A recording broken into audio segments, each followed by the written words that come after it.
كم يوم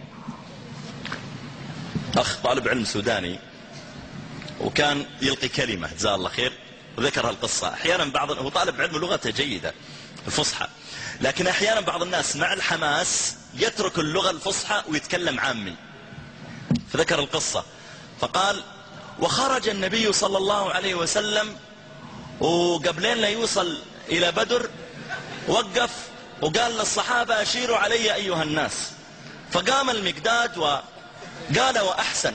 فقال له النبي صلى الله عليه وسلم كلمتين كده حلوة، بعدين جلس ثم قال: أشيروا علي أيها الناس. فقام أبو بكر وقال له كلمتين، ثم قام عمر وقال كلمتين، والنبي صلى الله عليه وسلم يقول: أشيروا علي أشيروا علي.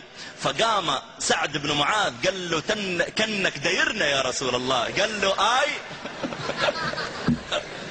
والله يا جماعة أني قاعد أضحك ضحك، يعني يا أخي جزاه الله خير الأخ من شدة الحماس قلب المسألة عامي.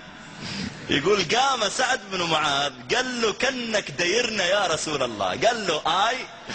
فقال: يا رسول الله قال: يا رسول الله والله قد آمنا بك وصدقناك وشهدنا أن ما جئت به هو الحق، وأعطيناك على ذلك عهودنا ومواثيقنا على السمع والطاعة، فامض يا رسول الله لما أردت، فوالذي بعثك بالحق لو استعرضت بنا هذا البحر لخضناه معك، ما تخلف منا رجل واحد، وما نكره أن تلقى بنا عدونا غدا، إنا لصبر في الحرب صدق في اللقاء، ولعل الله أن يريك منا ما تقر به عينك، فسر على بركة الله.